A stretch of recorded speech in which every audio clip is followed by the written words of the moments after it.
Thank you for joining me for today's live reading of Whispered Surrender by Via Marie, and this is presented by Itsy Bitsy Book Bits. Prologue. J. I rerun the security footage in the dimly lit room. I should be focused on finding a clue, any little thread that will give us more information about the man we're looking for who turned traitor. Instead, my thumb slides over the keys of my laptop, rewinding it to the beautiful blonde with the accent who turns my dick to stone. Sasha's attempt at seduction is obvious, wearing a see-through little red lace teddy that exposes her erect nipples. "Hello, lover boy," she says in her thick Russian accent. It doesn't matter that she isn't speaking to me, or that she wants one of the billionaires I've recently signed up to protect, or that he doesn't reciprocate those feelings in the slightest. I still can't bring myself to turn away from the beautiful blonde angel on the screen. Maybe it's that look in her eyes, or something about the way her voice catches when she speaks that calls to my dominance as though she were put on earth just for me. Brian clears his throat. "Sasha, I thought I made myself pretty clear."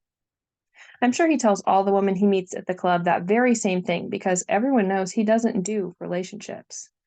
Everyone but her, because she keeps trying.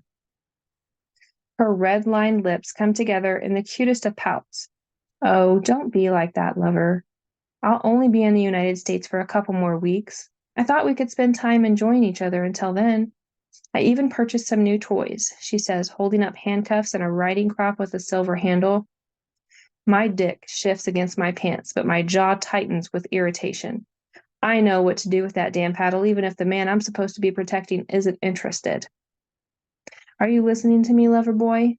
Sasha asks, pulling the top of her bodice down, leaving those perfect tits and nipples on display for anyone with a need to scour these films to see. Brian shakes his head. "Sasha, we had a great time, but I told you, we're through. Please don't contact me again," he says before hitting the disconnect button and causing the screen to go blank. Yet, the image of her seeking out comfort or solace, unwilling to take no for an answer, even burying herself as a ploy to win him over after being rejected, and the pained look on her face runs rampantly through my mind. A ruthless protector, paid handsomely to ensure the billionaires and mafia men I work for and their families are safe, I plan to look out for the wayward angel who's managed to captivate my attention and could benefit from a very firm hand. Chapter 1. J. An altercation in the 7-story glass Bel Air Mansion sex club for Los Angeles' most powerful and elite can't be good for anyone. I send a message to my security team who are outside, alerting them to stand by, not knowing what we'll encounter when we reach the playroom. Brian Carrington, my boss's best friend and one of the wealthiest billionaires in the world, someone who our security team has been asked to protect, looks grim as he leads me downstairs in his private elevator. We enter the very members-only lower level of his mansion, and the monitors on the screen cause my blood to pump with rage. The angel I've been dreaming about ever since I took over Carrington's security screams in anguish as the long whip cracks against her tender flesh. Brian's moving fast, hearing the sound of a non-consensual exchange. He knows exactly where the weapon and key is in case something like this breaks out in his club, but my job is to protect him at any cost. I am not about to let him hit the headlines tomorrow or go to jail if I can prevent it. I grab both the weapon and key from him, unlock it in record time, and burst through the door of the secured playroom. The man looks drugged out, but I don't give a shit what his issue is. If he hits her again, he's going to die on the spot. I give him a chance and tell him exactly that, even though taking this fucker out right here and now would give me great pleasure. He knows he's done. I see it in his face as he turns to glare at me, and then he hears it as he yells in protest as my security team overtakes him. The woman of my fantasies is chained and hanging from the ceiling with angry marks on her back. I know in this community play gets hard. I'm fine with that when both parties want the same thing, but that's not what's going on here. Brian barks orders to call his physician and starts talking to her, trying to console her while she continues to sob. I just want her down, and after the videos I've seen of them together, I don't want his hands anywhere near her. Brian is still talking, trying to assure her that she's going to be okay, but I can't wait anymore. I release her and cradle her in my arms before carrying her to the bed on the other side of the room.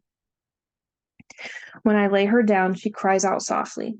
Her chest and back heave as she tries to inhale and hold back her sobs, gulping in large quantities of air. I know right then and there that the fucker who did this is going to pay severely for every bit of pain that she's feeling right now. I gather her long, silky blonde hair, removing it from her back, and pull the blanket up to conceal her legs and ass. The wounds on her back are too fresh to cover with anything right now, at least until they've been treated. I wish I didn't have to leave her in the care of Brian Carrington, but he has the best position money can buy, and she will be well taken care of while I'm gone. I get outside and my team has the dickwad safeguarded, ready to take him wherever I tell them to. The protocol is to secure him until the billionaire we work for decides what he wants to do with him.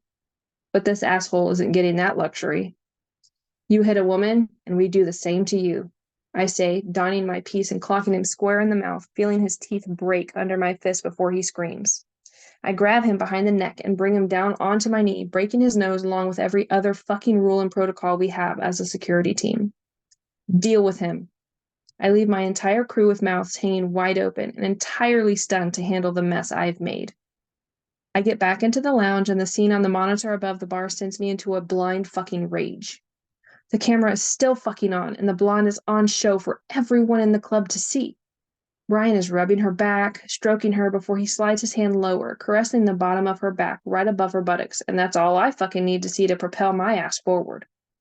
I stalk down the hallway and hear voices in the room, and that's the only thing that causes me to pause and listen at the cracked open door instead of bursting in as I intended. I've seen the tapes of the same blonde beauty repeatedly making advances to Brian, and time again, he's turned her away. And now he's got his fucking hands all over her. Jenny is standing at the bedside with him.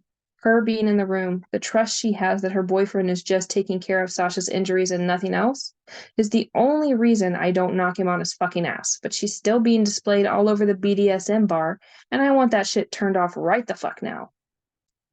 The cameras are finally turned off, and I watch as the guy places a mask on her tear and makeup-stained face, letting us know it's to keep her from going into shock, giving her something for pain, dresses her wounds, and then tells her that the injuries are superficial and she'll be feeling better in no time at all, but she'll need some observation for a couple of the lacerations. I know exactly the one he's referencing because the bright, angry red welts running the length of her back make me wish I had squeezed the life out of that fucker. Superficial my ass. When she hears him mention that she needs someone to watch her, she manages to free herself from the mask, crying, telling the physician that she can't go home and that she doesn't have any family in the country but doesn't want to stay where she is. I place my hand on her neck, under her hair, running my fingers along the rapidly beating pulse and rub her nape in an attempt to calm her. Brian explains to the physician her status in the country and her connection with the Russian ballet and offers his home until she can be alone. He's not kicking her out and will provide her a place to stay, and while I have to admit that's admirable, even though his new girlfriend might not like it, I respect him for making the offer to ensure her safety and have Celia, his house manager, care for her. I may respect him for how he's handled this, but she's not staying in this house with him if I have anything to say about it. My mouth opens before I have clearly thought things out, letting Brian know I will take both Sasha and his house manager to his condo in the city. I ask her if that's okay, and she nods slowly before putting her face back into the pillow, starting to drift from the pain meds. Brian asks Celia a question that I don't fully catch, something about her taking care of Sasha because he needs time with Jenny, and thanks me for taking Sasha to his condo to care for her.